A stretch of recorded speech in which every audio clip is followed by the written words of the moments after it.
Will be fine. आशा करता हूं आप अच्छे होंगे मेरी तरह ही। अब चलिए शुरुआत करते हैं। और आज 13 अगस्त, GS foundation polity, constitution of India, articles यानी अनुच्छेद 266 से 371 तक हम लोग बढ़ेंगे। ठीक है, इसके बीच में आर्टिकल्स कंप्लीट हो जाना चाहिए। आज आर्टिकल्स फिनिश्ड हो जाएगा। So let's start. हम लोग आर्टिकल्स पढ़ रहे थे, अनुच्छेद पढ़ रहे थे, और 263 that was the last emphasis.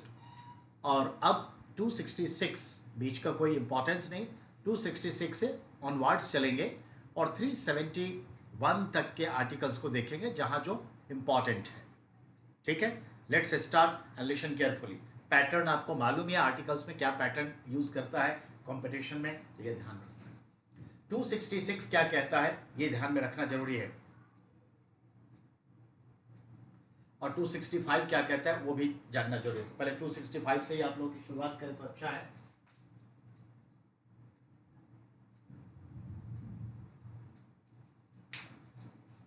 बेटा, आज मान लीजिए कोई सरकार अनाउंस करती है कि फलाना टैक्स देना पड़ेगा, आप नहीं देंगे, वो वसूल नहीं सकती। किसी भी प्रकार के टैक्स को वसूलने के लिए सबसे पहले उसे एक विधि का इस्तेमाल करते हुए, एक प्रोसेस का इस्तेमाल करते हुए विधि सम्मत कानून बनाना पड़ेगा, तभी टैक्स वसूला जा सकता है, वरना नहीं। It means let's start. Articles 265 क्या कहता है, बहुत इंपॉर्टेंट है, आया हुआ सवाल है। विधि के प्राधिकार के बिना करों का अधिरोपण ना किया जाना।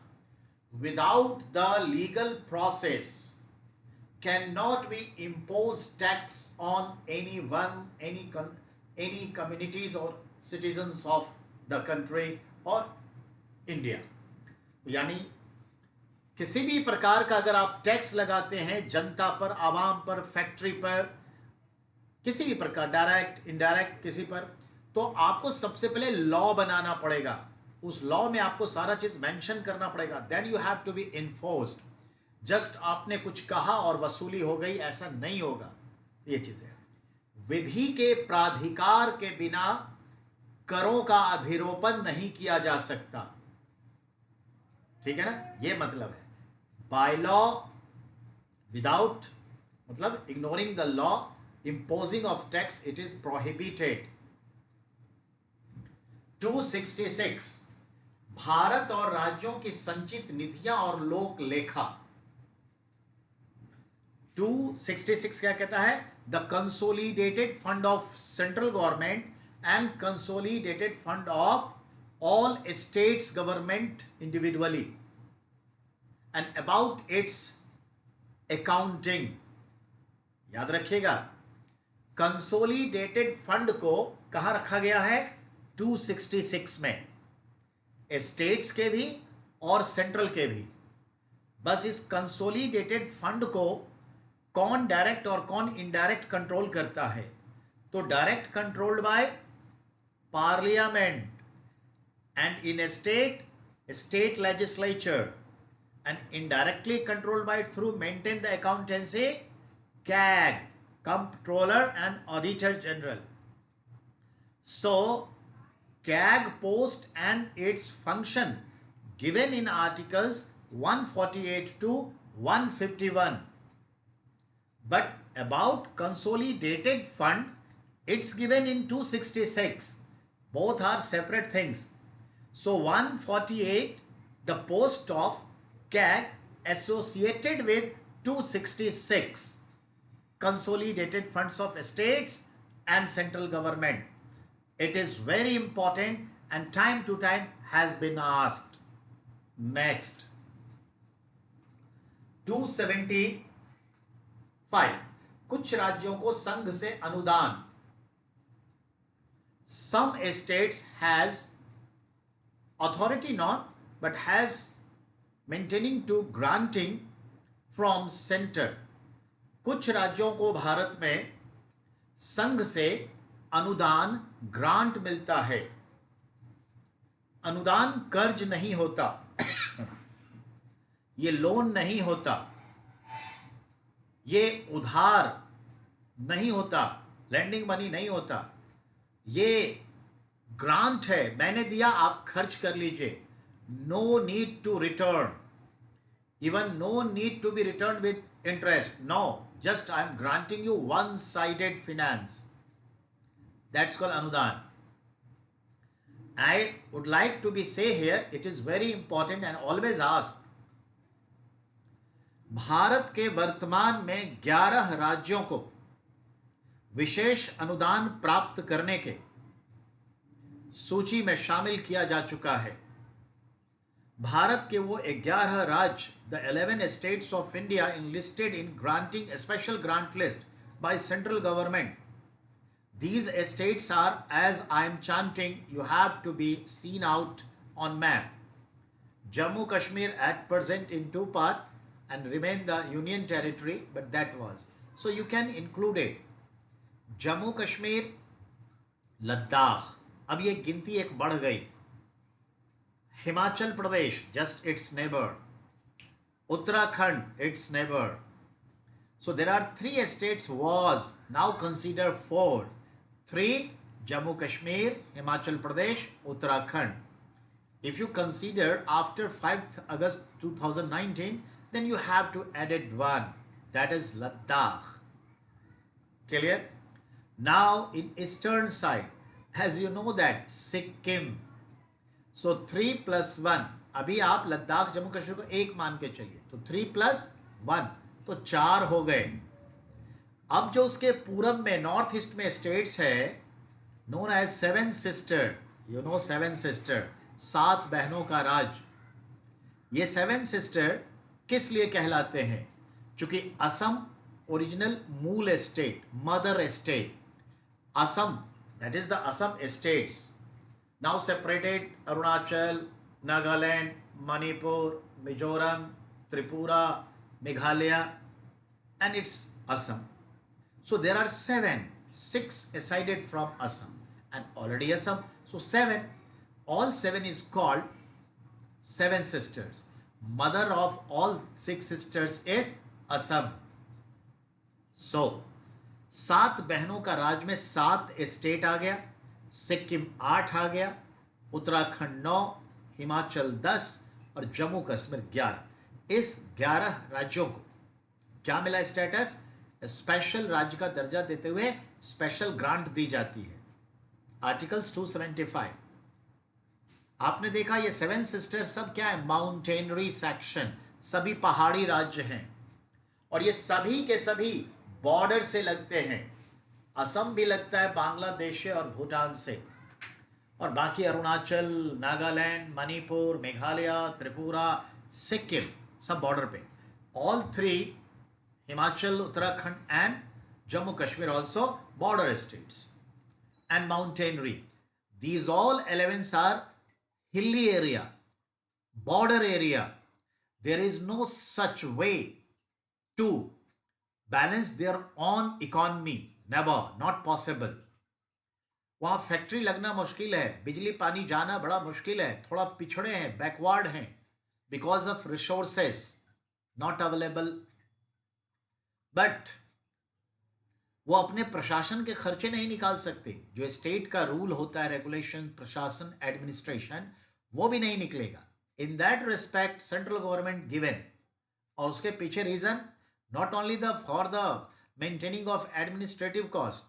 Even if want to be developed, there are some monies always in grant, in term of grant, anudan.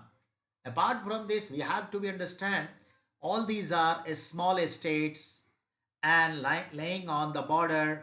So their devotions not go inside, not go outside of the border, must be remain in that. So we are granting time to time.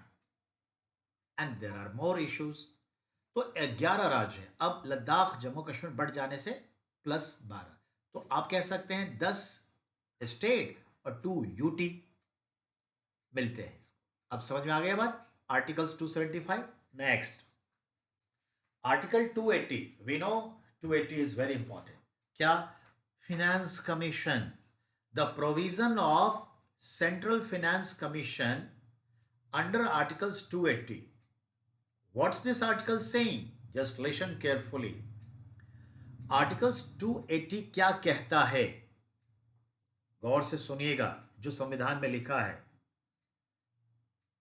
Bharat के राष्ट्रपति भारत के संविधान के लागू होने के 2 वर्षों के भीतर एक वित्त आयोग का गठन करेंगे जो वित्तीय मामलों में केंद्र सरकार को सिफारिश करेगी। इस वित्त आयोग का गठन 5 वर्षों के लिए होगा। 5 वर्षों की समाप्ति पर इसी रीति से अगले वित्त आयोग का गठन होगा। वित्त आयोग 5 सदस्यों से मिलकर बनेगी। इन्हीं 5 में से एक अध्यक्ष होंगे। अध्यक्ष की योग्यता का निर्धारण संसद करेगी। अध्यक्ष की योग्यता वह सामान्य प्रशासन की अच्छी जानकारी रखता हो।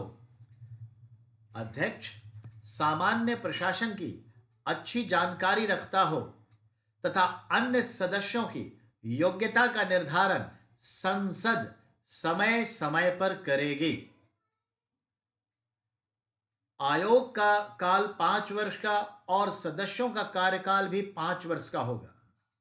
कोई भी पद इनमें से खाली होने पर चाहे सदस्य मृत्यु को प्राप्त हो, रिजिग्नेशन दे दें, ऐसी परिस्थिति में 5वें सदस्य को नियुक्त किया जाएगा। समझ में आई बात? लेकिन इसका कार्यकाल वित्त आयोग के बचे हुए कार्यकाल के साथ ही समाप्त हो जाएगा। फ्रेश 5 इयर्स के लिए कोई नहीं आएगा बीच में। वित्त आयोग वित्तीय मामलों पर केंद्र सरकार को सिफारिश करेगी तथा केंद्र सरकार जो भी वित्तीय मामले इसको सिफारिश के लिए सौंपेगी वह संपादन करेगी। वित्त आयोग के सभी सदस्य अध्यक्ष सहित राष्ट्रपति के द्वारा मंत्रिमंडल के सलाह पर नियुक्त किए जाएंगे और राष्ट्रपति इन्हें शपथ दिलाएंगे। अगर कोई अध्यक्ष या अन्य सदस्य त्याग पत्र देना चाहता है तो वह राष्ट्रपति को एड्रेस करके संबोधित करके त्याग पत्र देंगे। वित्त आयोग अपना रिपोर्ट वित्त मंत्री के माध्यम से राष्ट्रपति को सौंपेंगे। वित्त आयोग अपना रिपोर्ट प्रतिवेदन वित्त मंत्री के माध्यम से राष्ट्रपति को सौंपेंगे। राष्ट्रपति वित्त आयोग के दिए गए प्रतिवेदन को वित्त मंत्री के माध्यम से सदन के पटल पर यानी संसद के पटल पर रखवाएंगे। समझ रहे हैं हमारी बात? संसद इस पर उचित बहस करके उसे एक कानून का रूप देंगे और उसके सुझावों को लागू करते हुए अगले 5 वर्ष के लिए वित्त आयोग के द्वारा सुझाई गई सिफारिशों को 5 वर्ष के लिए लागू किया जाएगा। समझ में आया? The President of India will set up the Finance Commission within the 2 years of implementation of Constitution of India. Its constituent 5 members, all 5 members appointed an oath by the President of India. President of India. And their tenures will be 5 years. And Finance Commission's tenure also 5 years. It is non-permanent body. Clear? And among the all members, one become the chairman. And chairman's eligibility must be sound knowledge about general administration. The rest of members, their eligibility will decided by the parliament time to time. And The Finance Commission will advise to financial matters to the central government, as central governments given to other works for financial point of views will also done. This Financial Commission's report reported to the President of India through Finance Minister, and this report the Presidents will introduce in the Parliament by the Finance Minister. The Parliament will take decision about this Finance Commission's recommendations to make a law, to pass it, to make a law for further 5 years. Any members want to be resigned, automatically addressing to the President of India. So, the Finance Commission is accountable towards the central government. The members accountable towards President. Finance Commission financially advice given to the central government and report given to the President of India through Finance Minister. So this is the scene. Create कर दिया, समझ में आ गई बात? ये आपके constitution के पन्नों पर लिखा हुआ है, समझ में आई बात? अब आइए, as you know, first Finance Commission, second Finance Commission and whatsoever, but just you give me 4-5 minutes time. ठीक है, बेटा लोग बीच में आ गया है, बस 5 मिनट मैं उनसे फ्री होके इस फाइनेंस कमीशन की आगे की बात को भी पूरा करता हूं, और बड़े अच्छे अच्छे हैं, जस्ट इंतजार करिए.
वेलकम बेटा।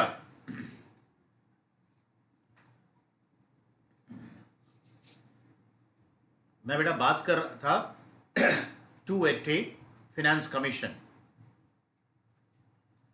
280 फाइनेंस कमीशन के तहत ही हम बात करें तो फर्स्ट फाइनेंस कमीशन 1951 में सेटअप हुआ for 5 years further. Chairman was KC Neogy और 56 तक के लिए उसका टाइम था। 55 में उन्होंने रिपोर्ट किया। 56 के 1 अप्रैल से पहले उसे पार्लियामेंट ने पास करके एक लॉ बना दिया। उसके जो रिकमेंडेशन थे, जो उसको ठीक लगा उसको एक्सेप्ट किया, जो नहीं लगा उसको छोड़ दिया और एक लॉ बना के फर्दर जो है बना के दे दिया और वो 5 साल के लिए लागू हो गया। तो जैसे फर्स्ट फाइनेंस कमीशन का जो वर्किंग पीरियड है, फंक्शनिंग पीरियड है, टाइम है, वो हुआ 1951 से 56 और फर्स्ट फाइनेंस कमीशन यानी मिस्टर केसी नियोगी रिकमेंडेशन को आगे लागू किया, इन्फोर्स किया 56 से 61 के लिए, 1 अप्रैल से 31 मार्च। तो जब आपसे पूछे what was the functioning period of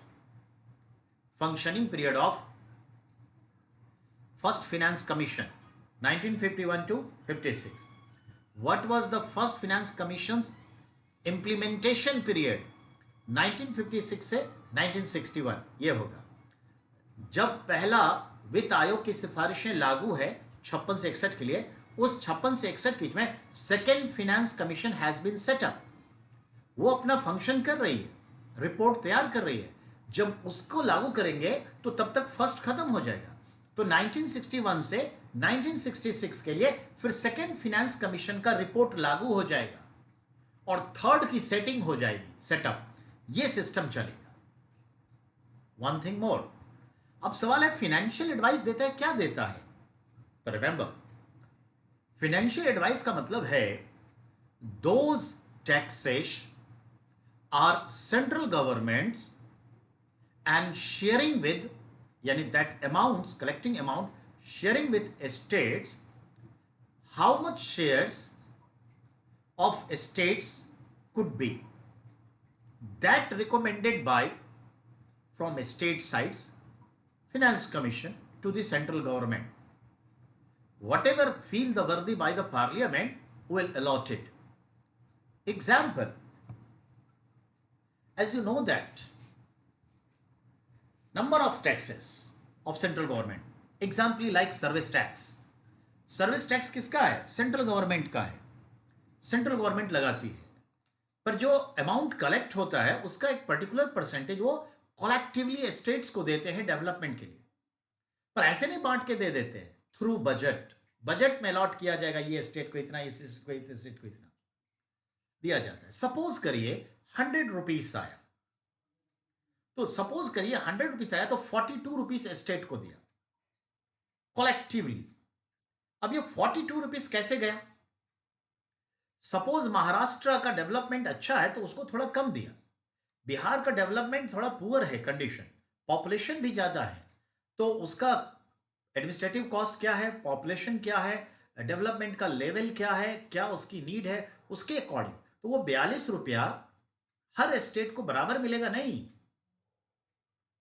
किसी स्टेट को कम, किसी को ज्यादा, जनसंख्या के हिसाब से, पॉपुलेशन के हिसाब से, डेवलपमेंट के लेवल के हिसाब से दिया जाता है कलेक्टिवली और उसके बजट में शो किया जाता है। ये होता है।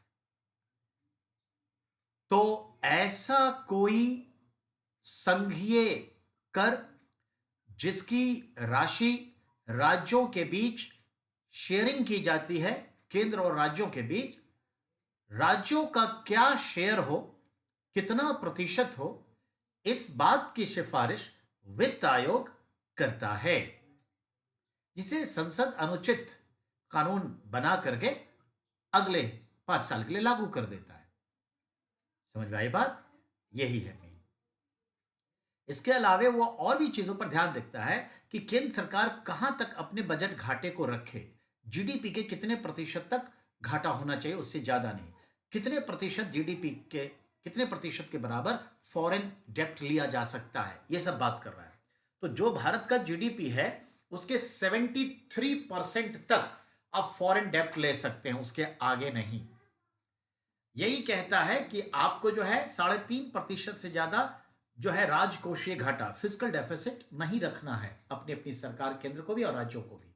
ये सब बातें बताता है। मेनली क्या है, those taxes of the central government sharing with the states, that's state shares recommended by the finance commission waste.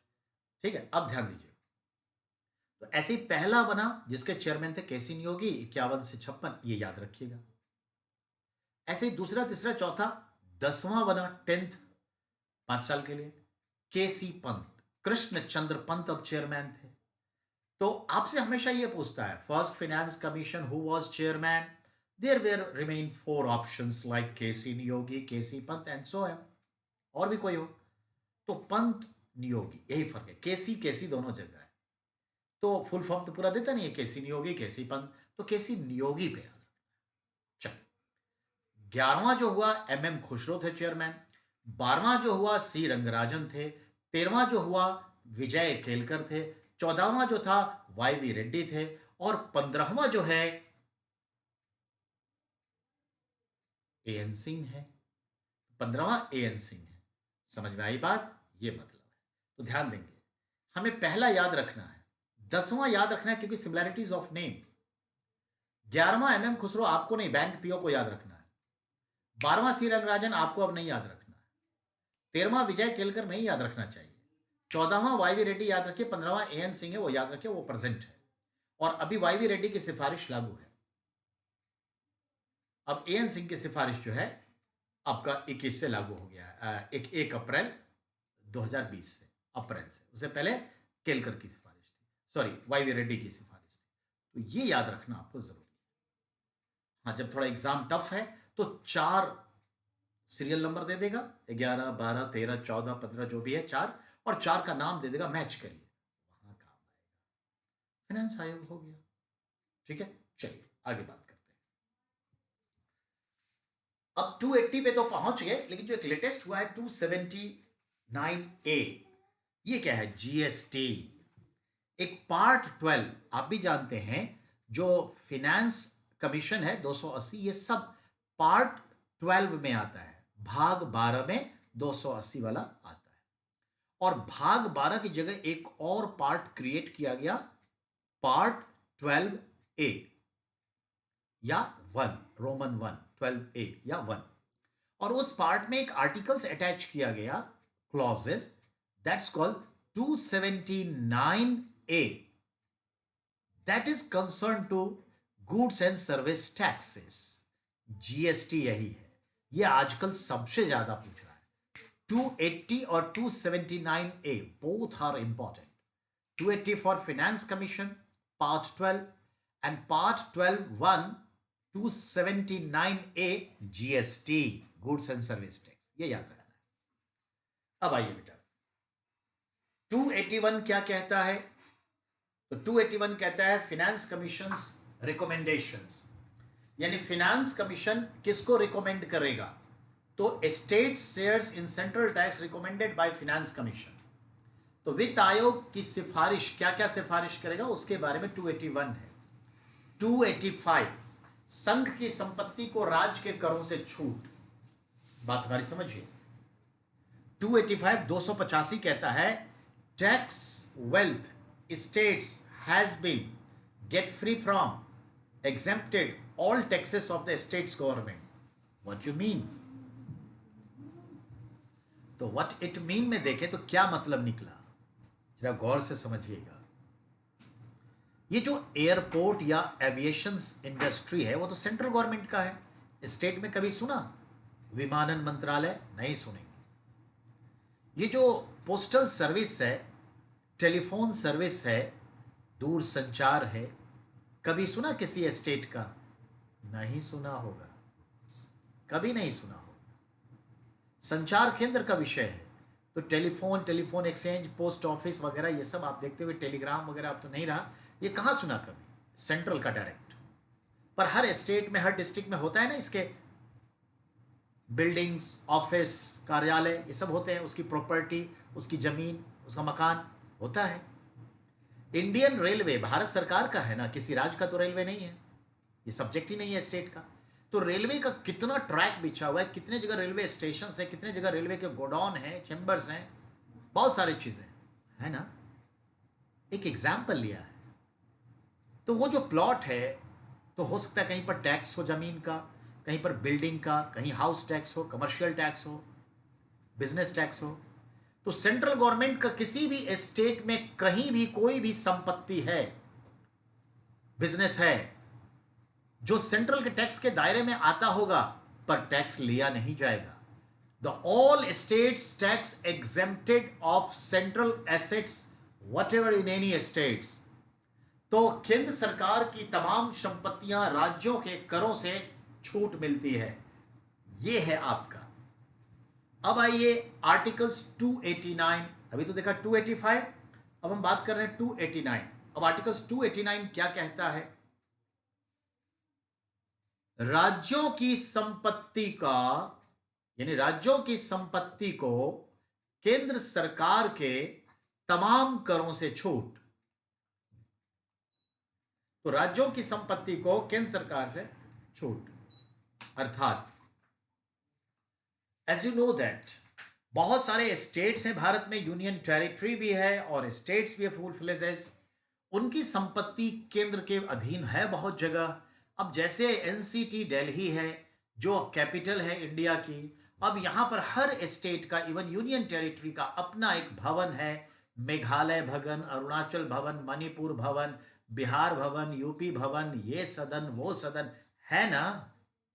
और ऑफिस भी बना के रखते हैं, आश्रम यात्रा ठहरने के लिए भी रखते हैं। समझ में आई बात हमारी? इन सभी का कोई हाउस टैक्स सेंट्रल गवर्नमेंट नहीं लेगी, वहां का लोकल जो नगर निगम है हाउस टैक्स नहीं लेगी। यानी जो स्टेट की संपत्ति है और केंद्र के करों के दायरे में आता है वो एग्जेम्प्ट होगा, छूट होगा। ठीक है ना, ये ध्यान में रखना है।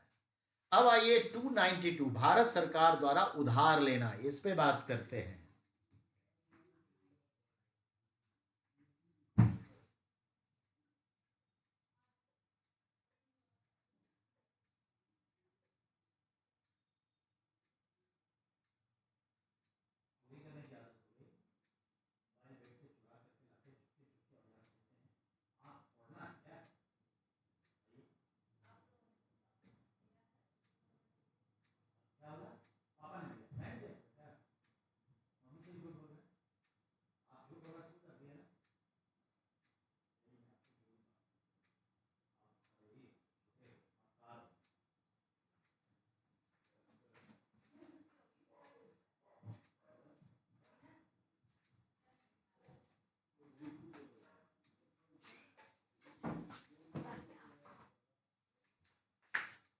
हाँ बेटा, तो मैं बात कर रहा था 292, भारत सरकार द्वारा उधार लेना।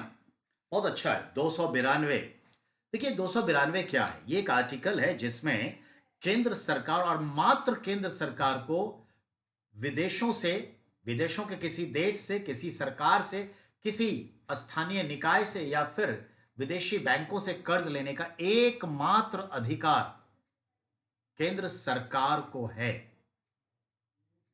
There is a single solemnly authority right to union government to take loan from foreign territories, foreign country, foreign banks.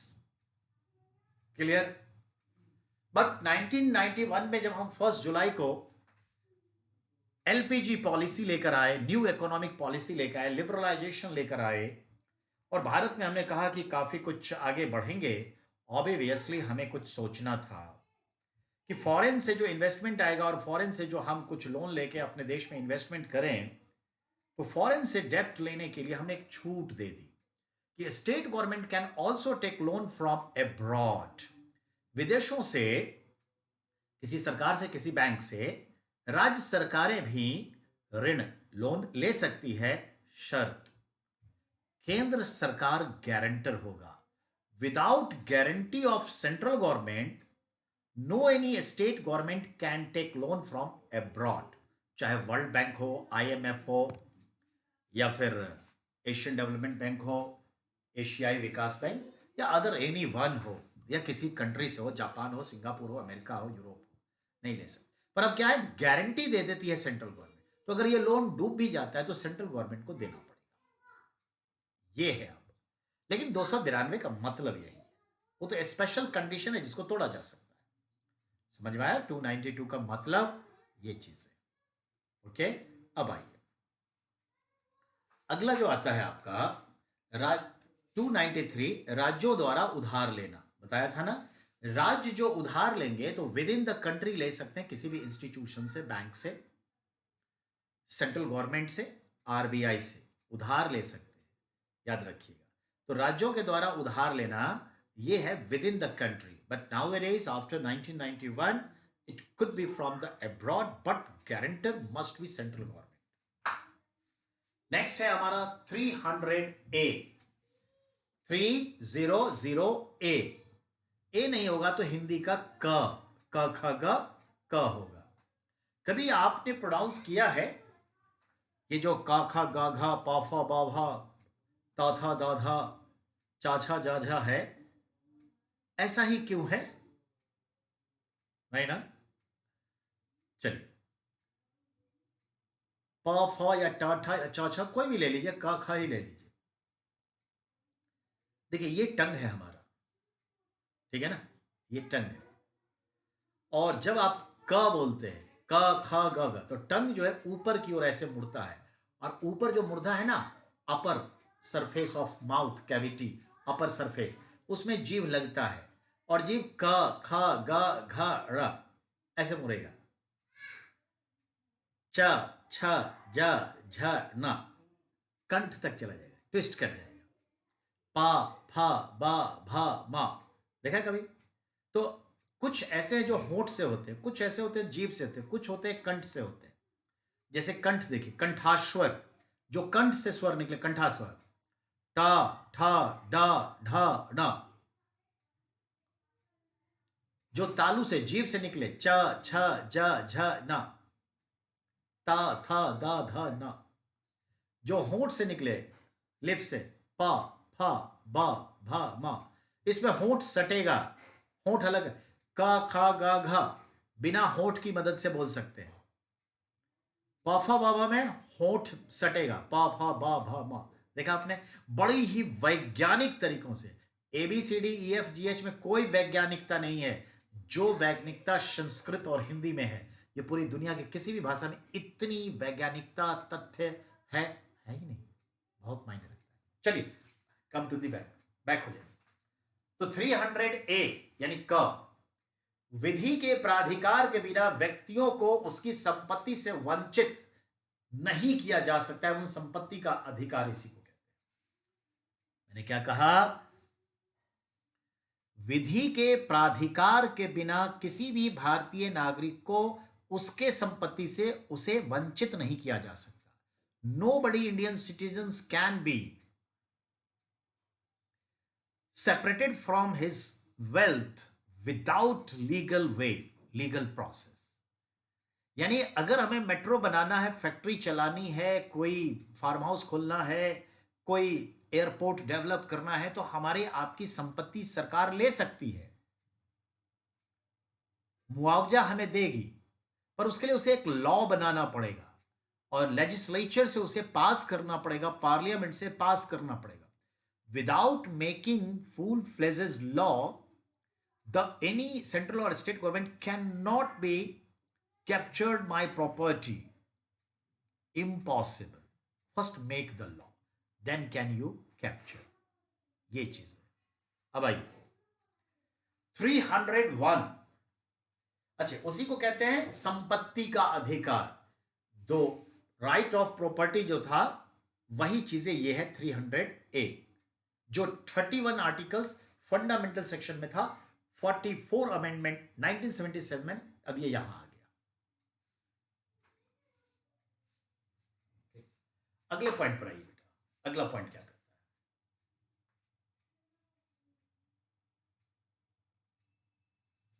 अगला पॉइंट है बेटा यहां पे 301, 301 व्यापार वाणिज्य और समागम की स्वतंत्रता। बड़ा अच्छा है। व्यापार ट्रेड, वाणिज्य कॉमर्स, समागम यानी यात्रा की स्वतंत्रता, यानी any citizens of India can travel across India, can business across India, can shuttle down anywhere across India without any hurdles. Bharat का कोई भी नागरिक अपनी इच्छा अनुसार भारत के किसी भी राज्य क्षेत्र में व्यापार कर सकता है, परमानेंट सेटलमेंट स्थायी निवास कर सकता है और यात्रा कर सकता है बिना कोई बाधा के। But there are some exception, like in Nagaland we have to go through free pass. There are some restrictions in Andaman Nicobar, Kokrajhar, Chaibasa district, some part of Arunachal Pradesh, some part of Himachal Pradesh. So there are some tribals area, there are some circumstances. Oh, we cannot. Even in Jammu Kashmir was the same situation. But as Jammu Kashmir was become union territory and 372 and 3 has been dismissed and 35 is dismissed. In that respect, now Jammu Kashmir is not remain a special state and it is general states like that. वहां भी आप जाके बसिए, रहिए, खाइए, पीजिए, permanent settlement, घर मकान बनाइए, योर चॉइस। ये मतलब है। अब आगे आइए 312, that is very important. 312 Akhil Bharatiya सेवा यानी फाउंडेशन ऑफ या setup of all India level any services and recruitment board. क्या मतलब है, इसको सुनना जरूरी है। जैसे आज यूपीएससी है ना, यूनियन पब्लिक सर्विस कमीशन, एक रिक्रूटमेंट बोर्ड है सेंट्रल लेवल का जो आईएएस पीसीएस के आईएएस का एग्जाम, आईएफएस का एग्जाम, एनडीए का exam and so many exams conduct करती है। ऑल इंडिया लेवल पे ये काम करती है, जो ऑल इंडिया लेवल की सर्विस का उसका एग्जाम कंडक्ट करती है। तो यूपीएससी रिक्रूटमेंट बोर्ड है, ठीक है ना, लोक सेवा आयोग है और ये सेंट्रल लेवल का है पूरे इंडिया के लिए। एसएससी स्टाफ सिलेक्शन कमीशन जो एक सेंट्रल लेवल का है और हर स्टेट का भी एसएससी अपना है, तो सेंट्रल लेवल की बात कर रहा हूं, ये है ना, याद रखिए। ये जो आर्टिकल्स 312 है वो कहता है अखिल भारतीय स्तर, ऑल इंडिया लेवल के नौकरी के लिए, अखिल भारतीय स्तर के लिए सेवाओं के लिए, सर्विस नौकरी सेवाओं के लिए अगर कोई भी recruitment board, public service commission स्थापित करने की जरूरत पड़ेगी या पड़ती है, या ऑल इंडिया लेवल नई सर्विस की शुरुआत करनी है, जैसे भी बात चल रही है कि जुडिशियल सर्विस को भी ऑल इंडिया लेवल सर्विस के तहत, एंट्रेंस एग्जाम के तहत जुडिशियल के लिए लाने दीजिए तो अच्छा रहेगा, बात चल रही है। तो अगर कल हम इसे भी एंट्रेंस एग्जाम आईएएस की तरह कर दे, जजेस वाली सर्विस, तो उसके लिए भी ऑल इंडिया लेवल बना दें तो 312 आर्टिकल के तहत ही होगा। हर स्टेट का अपना पीसीएस पब्लिक सर्विस कमीशन है, हर स्टेट का बीपीएससी, यूपीपीएससी, आरएएस राजस्थान है, हिमाचल प्रदेश का है, हरियाणा का है, सबका है अपना अपना।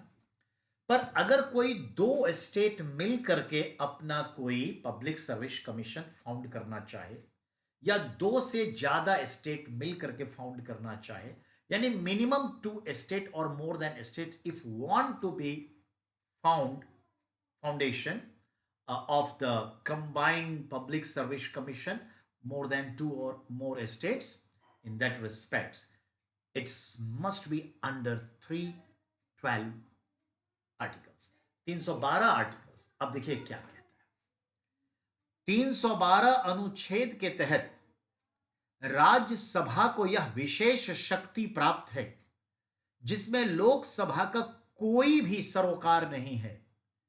अकेला राज्यसभा उच्च सदन 312 आर्टिकल्स के तहत अपने राज्यसभा में एक संकल्प प्रस्ताव लाकर 312 के तहत कम से कम 2 राज्यों या उससे अधिक राज्यों के लिए एक ही संयुक्त लोक सेवा आयोग के गठन कर सकता है या अखिल भारतीय सर्विस को क्रिएट कर सकता है। यह सिर्फ राज्यसभा की शक्ति है, इसमें लोकसभा से किसी भी प्रकार का सलाह नहीं लिया जाएगा और न ही यह संकल्प प्रस्ताव या यह बिल लोकसभा में जाएगी। अकेला राज्यसभा सक्षम है, single upper house Rajya Sabha is capable to create all India level services and all India level recruitment board like UPSC, not for just a single state, minimum 2 states or more states combined public service commission. So it is a very special power of Rajya Sabha and it is highlighted articles, more of standards exams. It is a general question, याद रखिएगा, भूलिएगा मत।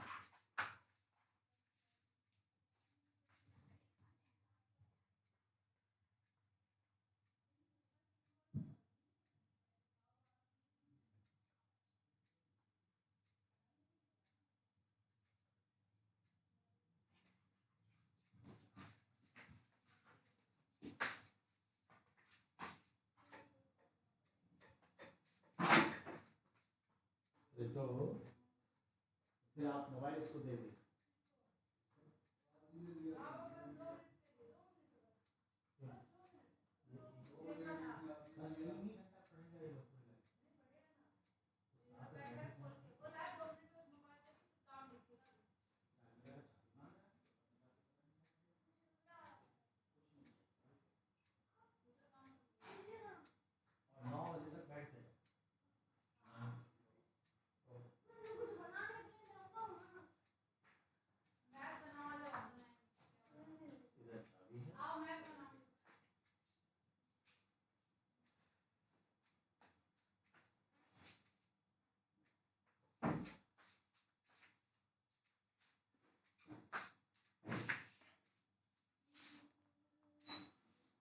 ठीक है बेटा, तो 312 बहुत ही महत्वपूर्ण आर्टिकल्स है, बार बार पूछता है।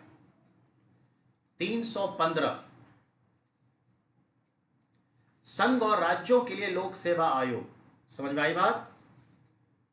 आर्टिकल्स 315 कहता है public service commission for union and states. So UPSC come under 315 articles and numbers of states PCS come under same 315 articles. तो 315 articles समझ में आ गई बात? Now 316 आर्टिकल, अब अनुच्छेद 316 है, सदस्यों की नियुक्ति और पदावधि। क्या मतलब? यूपीएससी जैसी संस्था जो है उसमें जो सदस्यों की नियुक्ति होती है उसके संदर्भ में दी गई जो बातें हैं, प्रोविजंस है, वो आर्टिकल्स 316 में है। 316 अनुच्छेद कहता है यूपीएससी में सदस्यों की नियुक्ति, शर्तें, पदावधि के बारे में। 317 क्या कहता है? लोक सेवा आयोग के किसी सदस्य का हटाया जाना और निलंबित किया जाना। 317 removing of any members of UPSC, union public service commission. ठीक है, तो किसी को सस्पेंड करना या किसी सदस्य को हटाना, निलंबन, सस्पेंड, हटाना, तो रिमूव करना। तो रिमूविंग और suspension of any members of union public service commission, articles 317। And I would like to be say UPSC में 11 मेंबर होते हैं, टोटल मेंबर 11। सभी मेंबर के लिए जो टर्म होता है 6 ईयर टर्म और 62 age, which one complete firstly will retire. UPSC के सदस्य 11 होते हैं including chairman. Among all 11 minimum और मैक्सिमम तो क्या है? 6 years term or 62 age will retire. Point clear? Among them, one is those are senior most become the chairman. And you know, अभी chairman बदले गए हैं।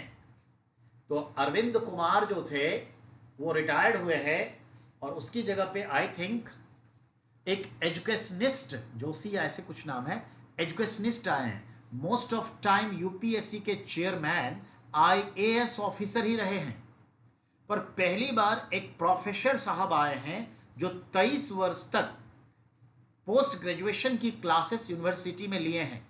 अच्छा खासा अनुभव टीचिंग लाइन का, एजुकेशन का है, और न्यू इकोनॉमिक पॉलिसीज आने की वजह से देखिए कि इनको लाया गया है। और कहीं ना कहीं हमें लगता है इधर न्यू एजुकेशन पॉलिसीज और इधर यूपीएससी के जो पैटर्न है, जो सिलेबस है, उसमें चेंजमेंट होगा, ऐसा मैं कह रहा हूं। क्योंकि एक एजुकेशनिस्ट को लाने का क्या मतलब है वो हम समझ रहे हैं। अकॉर्डिंग टू एजुकेशन वो हमें सिलेबस में चेंज होगा। तो ये है। चलिए, वैसे हम आज तक ये भी नहीं समझ पाए कि एसएससी के एग्जाम में 200 का इंग्लिश और 200 का मैथ सेकेंड पेपर जो होता है उसका क्या मतलब है। फर्स्ट पेपर चलिए सभी चीजें हैं, सेकेंड पेपर में भी सभी चीजें दीजिए, थोड़ा सब्जेक्टिव दीजिए। ऑब्जेक्टिव देना है तो काम की चीज दीजिए। आप क्या दे रहे हैं? बस मैथ मैथ मैथ। सब अकाउंटेंट थोड़े बनेंगे, सब कलर थोड़े बनेंगे, सब इंस्पेक्टर में सिर्फ अकाउंटिंग ही करेंगे क्या? प्रशासन भी तो है, तो प्रशासनिक चीजें दीजिए, और भी चीजें बहुत निकले। मैथ और इंग्लिश क्या है? बस इस पर ही करप्शन चल पड़ा, चल पड़ा। हम तो कहते हैं सारे मेंस एग्जाम सब्जेक्टिव होने चाहिए। आप बुरा मत मानिएगा, सारे मेंस एग्जाम सब्जेक्टिव होनी चाहिए। भ्रष्टाचार तो ऑब्जेक्टिव भी करके सोचे कि ऑब्जेक्टिव में भ्रष्टाचार रुक जाएगा, नहीं रुका, पूरा पेपर ही बिक जाता है। सब्जेक्टिव में तो पेपर नहीं ना बिकेगा, क्वेश्चन तो लिखना पड़ेगा, टिक का कहां है, ये चीज है। अब है 323 लोक सेवा आयोग के प्रतिवेदन, यानी जो पब्लिक सर्विस कमीशन है, यूनियन पब्लिक सर्विस कमीशन, वो अपना जो साल भर का रिपोर्ट तैयार करती है, ये रिपोर्ट किसको देगी? जरा गौर से सुनिए। Union public service commission its report reported to the president of India through home ministry, because all members appointed by the president of India. An oath, as you know that, कौन दिलाता है? तो जो चेयरमैन है member को दिला देगा, और चेयरमैन भी अगर बदल रहा है तो जो फॉर्मर एक्स चेयरमैन है वो ओथ दिला देगा नए वाले को। अभी दिलाया है 7-8 दिन पहले। ये चीज है। मेरे कहने का मतलब ये है कि लोक सेवा आयोग जो है, संघ लोक सेवा आयोग, वह अपना एनुअल रिपोर्ट गृह मंत्री के थ्रू राष्ट्रपति को देता है। ठीक है, गृह मंत्री के थ्रू। लेकिन गृह मंत्री को ही देता है सच पूछा जाए, क्योंकि सारे रिक्रूटमेंट गृह मंत्रालय का काम है, होम मिनिस्ट्री, होम अफेयर्स का काम है। अब जैसे एग्जांपल लेते हैं कि यूपीएससी 2021 के लिए तैयारी जो है, 21 का मान, अभी तो 20 का 21 का मानिए, तो 21 के लिए देखा जाएगा कि उस टाइम में कितने लोग रिटायर्ड हो रहे हैं, कितनी सीटें खाली हो रही हैं। तो उतनी सीटें खाली हो रही हैं, उसके हिसाब से मान लीजिए कि 600 सीट के लिए रिकमेंड किया IAS, PCS, IAS, IPS, foreign service, dash dash dash, allied service, इतना 22 प्रकार के जॉब है। और उसका एक रिपोर्ट बना करके, ठीक है, रिपोर्ट बना करके उसने दे दिया गृह मंत्रालय को। गृह मंत्रालय इसकी जांच करेगा और फिनेंस मिनिस्ट्री से पूछेगा, इस सब के लिए पैसे हैं तो ठीक है, नहीं तो बोलेगा 10 सीट कम कर दीजिए, तो 600 की जगह 500 कर देंगे मान लीजिए। और फिर उसके बाद चला जाएगा राष्ट्रपति महोदय, महामहिम के पास। महामहिम उस पर सिग्नेचर करेंगे, सब कुछ देखेंगे, and return to the home minister. Then from home minister this file will be come back to UPSC, and then the process will start. तब उसका प्रोसेस स्टार्ट होगा, पेपर वर्क होगा, होम मिनिस्ट्री से recommend हो गया कि इतनी vacancies, इतनी, तो अब वो नोटिफिकेशन जारी करेगी, वैकेंसीज को आउट करेगी, और वैकेंसीज आउट होगा, फिर उसके जो सिलेक्टिंग रिक्रूटमेंट प्रोसेस है उसमें जाएगी, और जब फाइनल हो जाएगा इंटरव्यू वगैरह जो कुछ भी, तो उन सब को कलेक्ट करके फिर गृह मंत्री को देंगे, गृह मंत्री से फिर राष्ट्रपति मोहर साइन आके जाके ज्वाइनिंग लो। This is the process, that's called the report, the annual report given to the president through home ministry. If option is not president, then directly you have to say to home minister. अब है आपके पास 323A 323 क अन्य विषयों के लिए प्राधिकार, यानी यूपीएससी को अन्य विषयों के लिए प्राधिकार मिलता है कि क्या क्या कर सकता है, वो कोई इश्यू नहीं है। अब 324 आर्टिकल से 329 आर्टिकल तक ये इलेक्शन कमीशन ऑफ इंडिया के बारे में है। इलेक्शन कमीशन ऑफ इंडिया के बारे में ध्यान दीजिएगा, समझिए। 324 निर्वाचनों के अधीक्षण 324 ठीक है, निर्वाचनों के अधीक्षण, निर्देशन, नियंत्रण का निर्वाचन आयोग में निहित होना। यानी 324 कहता है election commission of India foundation of election commission of India and elections concern chairing, directions, instructions, control and supervision, this all 4 things invested in election commission of India.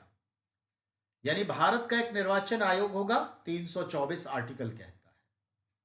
Bharat का निर्वाचन आयोग को चुनाव संबंधी अध्यक्षता, निरीक्षण, निगरानी और नियंत्रण का प्रभार इलेक्शन कमीशन ऑफ इंडिया को होगा। ये चारों काम कौन करेगी? इलेक्शन कमीशन ऑफ इंडिया करेगी। ये पॉइंट हुआ। अगले पॉइंट पर आइए।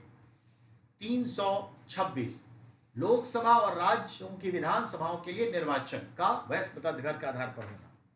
तो 324 का 326 326 क्या कहता है? तो 3 दूनी 6, 3 2 जा 6 होता है, 3 2 6।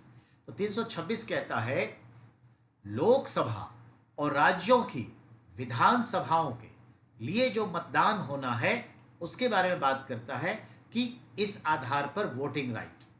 Well, our voting right is political right, it is not our fundamental rights. हमारा जो मतदान का अधिकार है वह हमारा एक राजनीतिक अधिकार है, यह हमारा मौलिक अधिकार नहीं है। एक पॉइंट, हमें और आपको जो वोटिंग राइट मिलती है अंडर आर्टिकल्स 326 326 के तहत हमें मतदान का अधिकार मिलता है, जो फिलहाल 18 वर्ष पूरे करने पर, रजिस्टर्ड होने पर मिल जाता है। 329 निर्वाचन संबंधी मामलों में न्यायालयों के हस्तक्षेप का वर्णन। 329 कहता है if election concern any dispute in which grant the judiciary can interfere. ये कहता है जुडिशियरी इंटरफेयर करेगा कब? जब वो प्रेसिडेंट के इलेक्शन हो और वाइस प्रेसिडेंट के इलेक्शन हो, उस स्थिति में कर सकता है।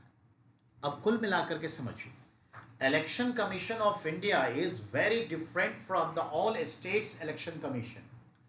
हर प्रांतों में, हर राज्य में स्टेट इलेक्शन कमीशन होता है, राज्य निर्वाचन आयोग, जो अलग है, सेपरेट आइडेंटिटी है। There is no any concern between states election commission and national election commission या इलेक्शन कमीशन ऑफ इंडिया। तो भारत का निर्वाचन आयोग और राज्य निर्वाचन आयोग दो अलग आइडेंटिटी है।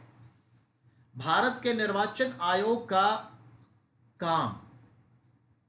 काम राष्ट्रपति का चुनाव, उपराष्ट्रपति का चुनाव, लोकसभा का चुनाव, राज्यसभा का चुनाव, विधान सभाओं का चुनाव, विधान परिषदों का चुनाव करवाना, अध्यक्षता, निगरानी, निरीक्षण और नियंत्रण का काम है।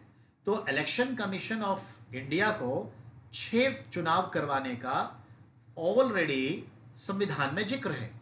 राष्ट्रपति, उपराष्ट्रपति, Lok Sabha, Rajya Sabha, Vidhan Sabha, Vidhan Parishad, legislature, parliament and vice president. तो आपके दिमाग में है ना sir, local government, municipal corporation and panchayati raj, ये कौन इलेक्शन हेल्ड करवाएगा? It is for state election commission. इन्हीं सब के लिए हर राज्यों का अपना एक राज्य निर्वाचन आयोग है, जो लोकल गवर्नमेंट इलेक्शन, स्थानीय निकायों के चुनाव संपन्न करवाती है, पंचायती राज के, नगर निगम के। Point clear? आइए आगे। अब बेटा 330 से लेकर के, ठीक है, 330 से लेकर के 342 तक, 332, 342, ये जो पूरा बंचिंग ऑफ है, this is provisions for part 16। ये पार्ट 16 का है और इसमें है special provisions for some communities और क्लास, कुछ वर्गों और समुदायों के लिए विशेष उपबंध, अंडर पार्ट 16 आर्टिकल 3302, 342। अब देखिए इसमें क्या क्या है, बड़े अच्छे अच्छे हैं। Anglo Indian, SC ST reservation, OBC, इन सब के बारे में यहीं पर जिक्र है। कुछ वर्गों और समुदायों के लिए some classes and communities have special provision under part 16 articles 332, 342। जरा गौर से समझिए 330 क्या कहता है। लोकसभा में अनुसूचित जातियों और जनजातियों के लिए आरक्षण, the reservation for SC ST class community in Lok Sabha, यानी हमारी जो निम्न सदन है लोकसभा, सेंट्रल में पार्लियामेंट का पार्ट है, उसमें SC और ST समुदायों के लिए आरक्षण का प्रावधान करता है। बात समझाई? Point clear? चलिए दूसरा 331, लोकसभा में एंग्लो इंडियन समुदाय के अधिकतम 2 सदस्यों का मनोनयन राष्ट्रपति के द्वारा प्रधानमंत्री यानी मंत्रिमंडल की सलाह से। Maximum 2 Anglo-Indian communities, 2 persons, those have as such same eligibility and condition to make member of Lok Sabha, can be nominated by the President of India on the on the advice of the cabinet। क्या मतलब? ये कह रहा है बेटा लोकसभा में अधिकतम 2 सदस्य आंग्ल भारतीय, एंग्लो इंडियन आंग्ल भारतीय समुदाय से राष्ट्रपति के द्वारा मनोनीत नॉमिनेटेड हो सकते हैं। अधिकतम 2 सदस्य प्रधानमंत्री यानी मंत्रिमंडल की सलाह पर यह काम राष्ट्रपति करेंगे। ये बात समझ में आई हमारी बात? अब अगले पॉइंट पर आइए। ये तो हम समझ गए ये एंग्लो इंडियन कौन है। जब पुर्तगाली भारत में आए और गोवा में बस के अपने आउट रिसोर्सिंग वर्क शुरू कर दिए कंपनी के हित के लिए, तो उन्हें लगने लगा कि अगर हम पुर्तगाल से ही लोगों को मंगाते हैं यहां काम करने के लिए तो अच्छी खासी तनख्वाह देनी पड़ेगी और प्रॉफिट रेशियो कम हो जाएगा, और जो लेबर टाइप क्लर्क टाइप का काम है उसके लिए वहां से विशेषज्ञ को बुलाने की जरूरत नहीं है। उसने एक लॉ पास किया और कह दिया पुर्तगालियों से कि पुर्तगाली समुदाय के लोग भारत में, गोवा में या भारत में जहां जहां भी है, दमन दीव जहां जाते, भारत में भारतीयों से, भारतीय लड़की से, औरतों से शादी कर सकते हैं और एट ए टाइम 4 शादी कर सकते हैं, कई शादी कर सकते हैं। इन शादी से जो बच्चे होंगे वह रक्त से भी थोड़ा पुर्तगीज होंगे, सोच विचार जेनेटिकली भी होंगे, और फिर भी हमें उनसे दूरी रखनी है, उनसे हमें क्लर्क का काम, लेबर का काम लेना है। तो इससे क्या होगा, उसकी लॉयल्टीज हमारे तरफ होगी और वो सही काम करेगा। यानी यहीं से आउट रिसोर्सिंग के लिए यहीं से उन्होंने एक पूरा प्रबंध कर लिया। तो पुर्तगालियों ने जो कानून बनाए कि पुर्तगाली जो है भारतीय समुदाय की स्त्रियों से शादी करके संतान पैदा करे। तो देखिए शादी कौन कर रहा है? पुर्तगीज, जिसको हम लोग अंग्रेज आंग्ल कह देते हैं, यूरोपियन। शादी कहां हो रही है? गोवा की महिलाओं से, लड़कियों से, या ऑल ओवर इंडिया। बिल्कुल सही। तो महिला जो हुई वो क्या हो गई? भारतीय, और वो क्या हुए? आंग्ल भारतीय। ठीक है, उन दोनों से जो संतान उत्पन्न हुआ एंग्लो इंडियन कहलाएंगे। आंग्ल भारतीय। तो आंग्ल भारतीय कौन है, समझ में आ गया? जब हम देश को आजाद किए और अपना कानून संविधान बनाया, तो हमने आंग्ल भारतीय की परिभाषा को थोड़ा ब्रॉड कर दिया। अब इसमें सिर्फ पोर्तुगीज नहीं, any European father, father not mother, any European father and Indian mother, इन दोनों से उत्पन्न संतान known as Anglo Indian, not only Portuguese. संविधान में अब ये है। तो अब एंग्लो इंडियन का मतलब समझ गए? चूंकि ये 10,000 20,000 थे, अब उस एंग्लो इंडियन बेटे से बेटी से जो फिर आगे जनरेशन बना, that is not pure Anglo Indian. एक जनरेशन के बाद खत्म। तो आजादी के कितने साल हो गए और ये धीरे धीरे खबर मालूम है कितने बच गए हैं? मेरा ख्याल है ये 286 बच गए हैं। 286 एंग्लो इंडियन अक्रॉस इंडिया बचे हुए हैं। पूरे भारत में अब सिर्फ 286 एंग्लो इंडियन बसे हैं, और ये भारत सरकार कांग्रेस पार्टी चलाए जा रही थी। अब बताइए, 286 लोगों के लिए 2 प्रतिनिधि, कमाल है। बीजेपी ने भी 2014 से 19 के लिए 2 प्रतिनिधि अपॉइंट कर दिए। अब इस बार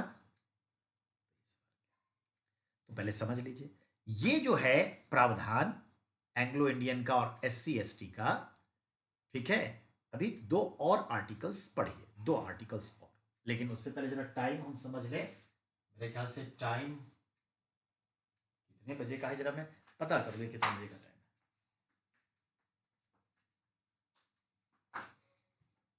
देखो देखो, कितने बजे तक का ये क्लास है? अच्छा, 9:45 बजे खत्म हो, उसके बाद कितने का बनाएंगे? हाँ हाँ, उसके बाद 9 बजे से बनाएंगे, 9 से 9:45, फिर 10 से 10:45 नहीं बनेंगे।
पौने 9 से 9 बजे वाले में दे दो। हाँ हाँ,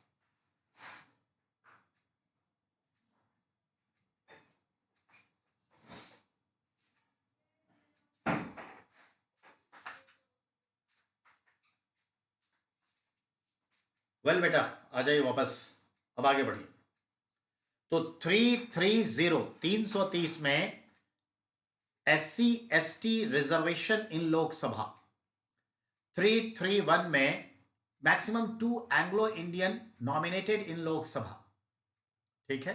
अब आइए 332 में SC ST रिजर्वेशन इन स्टेट्स लेजिस्लेटिव असेंबली, राज्यों के विधानसभा में SC ST अनुसूचित जाति अनुसूचित जनजातियों के लिए सीटों का आरक्षण।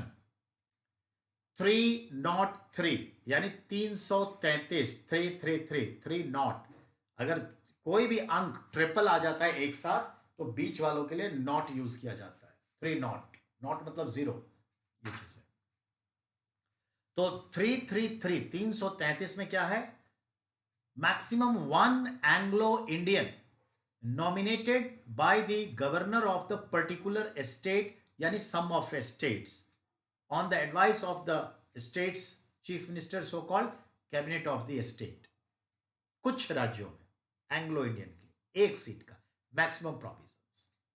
अब एंग्लो इंडियन पर समझिए, 4 तो समझ गए ना, 330, 331, 335, 32, 333, ये 4 एक साथ याद रखिएगा, ध्यान देंगे। आता है, बहुत इंपॉर्टेंट है, तो ध्यान दीजिए। जैसे बेटा एंग्लो इंडियन के लिए कर दिया, कंडीशन उसका क्या होगा? शर्त, जो लोकसभा के लिए योग्यता है वही उसके पास भी हो। राज्यों में, कुछ राज्यों से तात्पर्य क्या मतलब है? जैसे वेस्ट बंगाल में है, बिहार में अब नहीं है, झारखंड में अब नहीं है, नहीं झारखंड में है, वेस्ट बंगाल में है, आंध्र प्रदेश में है, तमिलनाडु में है, महाराष्ट्र में था, हटा दिया, तो सम स्टेट्स हैज। समझ में आ गई बात? अब सुनिए, क्योंकि वो जनरेशन तो अब खत्म हो गया, अब उसके बच्चे आने लगे, बच गए 286, तो 286 के लिए अब 2 कैसे? वैसे तो 10 लाख पर 1 MP है, यहां 286 पे 2 MP हो जाएंगे। लेकिन हमारा लोकतंत्र कहता है कि सभी जाति धर्म के लोग की नुमाइंदे हों कानून बनाने की संस्था में, अच्छी बात है, लेकिन अब इतने कम के लिए क्या? अब आइए, ये आर्टिकल्स जो है 330 से लेकर 333 तक, ये प्रोविजंस हमारे कॉन्स्टिट्यूशन में ओरिजिनली दिया गया, एंड जस्ट फॉर 10 इयर्स कहा गया कि ये 1950 से 1960 तक के लिए दिया जाता है, जस्ट फॉर 10 इयर्स। जब 10 वर्ष होने को आया तो 1959 में हमारी कांग्रेस सरकार ने इसको एक्सटेंड कर दिया further 10 years, vote bank, further 10 years. After that completing in 1970, again extended 10 years.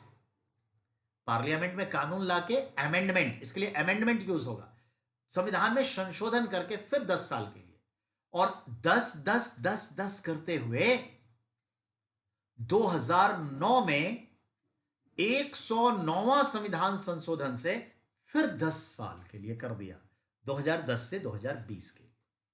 तो मूल रूप से संविधान में 10 इयर्स के लिए था, 1960 तक के लिए, तो फिर 60 में किया, 70 में किया, 80 में किया, 90 में किया, 2000 में किया, 2010 में किया, 6 टाइम एक्सटेंड किया, और 10 साल का एक मूल था ओरिजिनल। तो extended how many times? 10 times. अब आइए, अभी 2019 में बहुत सारे कानून पार्लियामेंट में अमेंडमेंट हुए। अब इस अमेंडमेंट में एक अमेंडमेंट हुआ, 104वां या 105वें नंबर का अमेंडमेंट है। क्या अमित शाह जी ने किया? वो क्या? तो SC ST को फिर 10 वर्ष के लिए, यानी 2020 से 2030 के लिए रिजर्वेशन लोकसभा में और स्टेट असेंबली में बढ़ा दिया गया है। और जो इसका मतलब हुआ 330 और 332 का इस्तेमाल हुआ है। अब आइए, जो हम देखते हैं एंग्लो इंडियन का प्रोविजन था, उसको अब 10 वर्ष के लिए नहीं बढ़ाया गया, एज इट इज छोड़ दिया गया 2019 में। ये नहीं बढ़ाया गया है, ये याद रखने की चीज है। इस बार टॉप क्वेश्चन होगा UPSC से लेकर सभी बड़े एग्जाम में। तो एंग्लो इंडियन के लिए फर्दर 10 इयर्स का प्रोविजंस नहीं बढ़ाया गया है, और ये खत्म हो गया, उसका समय समाप्त हो गया, वो समाप्त हो गया, अब नहीं होगा। 286 क्या होगा? ये चीज हुआ। तो अब सिर्फ किसके लिए? SC ST के लिए। अब एंग्लो इंडियन का प्रोविजन ऑटोमेटिकली मेल्टेड, क्योंकि 10 साल के लिए नहीं बढ़ाया था, कानून खत्म हो गया, रिपील्ड हो गया, ये चेंजेस हुआ है, याद रखिए। नेक्स्ट, अब आते हैं 333 हो गया, अब 335। I am talking about 335। जो हमारे बच्चे बेटा SC ST OBC इन सब के कैटेगरी में आते हैं, EWS के कैटेगरी में आते हैं, उनको ये सब आर्टिकल्स याद रखना जरूरी है। इंटरव्यू वाले एग्जाम में ये पूछता ही है। अगर आप रिजर्वेशन कैटेगरी में है तो पूछेगा बेटा, और वैसे भी हमारा अधिकार है तो क्यों नहीं याद करके रखें। Remember articles 335 SC ST reservation, ठीक है, इन गवर्नमेंट जॉब, सरकारी यानी लोक, पब्लिक, लोक नियोजन में, ठीक है, अवसर आरक्षण, याद रखिएगा, reservation in public employment for SC and ST under article 335। हम और आप जो SC ST के संदर्भ में रिजर्वेशन पाते हैं सरकारी नौकरियों में, वह हमारा राइट 335 से बनता है। अब आइए 338 338 SC ST कमीशन। आपको ही मालूम है अनुसूचित जाति जनजाति आयोग जो 5 साल के लिए बैठती है, अपना रिपोर्ट देती है, पार्लियामेंट को देती है, पार्लियामेंट उस पर काम करती है। तो SC ST commission setup under articles 338। अब अगला है 339 SC ST, ठीक है, टेरिटरीज पर केंद्र का नियंत्रण और कल्याण। जो SC ST टेरिटरीज है, क्षेत्र है, उस पर केंद्र सरकार का कैसे नियंत्रण होता है और उसके कल्याण के लिए काम करती है, वो है।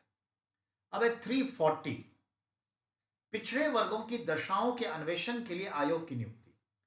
आर्टिकल्स 340 कहता है commission can be set up for backward classes observations, ठीक है, टाइम टू टाइम, यानी भारत में अन्य पिछड़ा वर्गों के संदर्भ में समय समय पर ओबीसी कमीशन के सेटअप का प्रावधान है। तो ओबीसी कमीशन 2 बार 4 बार 5 बार सेटअप हुआ, उसके रिपोर्ट को हमने लागू किया, पर ओबीसी कमीशन को कभी भी हमने कॉन्स्टिट्यूशनल स्टेटस नहीं दिया। यह मिस्टर नरेंद्र मोदी की सरकार है जो 2019 में ओबीसी कमीशन को कॉन्स्टिट्यूशनल स्टेटस दे दिया। अब आप उसे यूं नहीं छोड़ देंगे, पार्लियामेंट में अमेंडमेंट लाना पड़ेगा इसे हटाने के लिए। तो ओबीसी वालों बच्चों के लिए एक बड़ा राइट है ये, इसको कॉन्स्टिट्यूशनल स्टेटस नहीं मिला हुआ था, ये बड़ा काम है। अगला है 341 अनुसूचित जातियां, definition of schedule caste. 342 definition of schedule tribes. 341 अनुसूचित जाति के विषय में बताता है कौन होंगे, और 342 अनुसूचित जनजाति ट्राइब्स, ट्रिबल लोगों के लिए बताता है कि उसका डेफिनेशन क्या होगा। अब 343 से जो हम शुरुआत करेंगे तो 351 तक ये जाएगा और पार्ट 17 कहलाएगा, और ये सब लैंग्वेज रिलेटेड होगा। भारत के संविधान का भाग 17 भाषा संबंधी है, जिसमें अनुच्छेद 343 से 351 तक है। Articles 343 to 351 come under part 17, that's concern of language related. We will discuss this one but not yet tomorrow. तो हम इसे कल डिस्कस करेंगे, और भाषा के बाद इमरजेंसी प्रोविजन आ जाएगा 352 से लेके 360, और उसके बाद कुछ स्पेशल प्रोविजन आएगा, उसकी बात करेंगे। और कल आराम से हम लोग 1 घंटा लगेगा आर्टिकल्स पे। हालांकि आर्टिकल्स कम दिखता है लेकिन है उसमें बहुत कुछ बताने वाला। National emergency, state emergency, financial emergency, ये सब मिलके आधा घंटा लेगा, ये बताएंगे। तो कल 1 घंटा आर्टिकल्स पे डिस्कशन होगा, और आर्टिकल्स कल समाप्त होके इंस्टीट्यूशन को स्टार्ट कर देंगे। फिर आपका इंटरेस्ट और बढ़ जाएगा। अभी तो एक ऑब्जेक्टिव टाइप से चल रहा था, तो इंस्टीट्यूशन भी कल स्टार्ट हो जाएगा, ठीक है। तो तब तक के लिए मुझे इजाजत दीजिए, फिर हम मिलते हैं कल मॉर्निंग टाइम में ही मिलेंगे, ठीक है। Thank you very much for cooperation.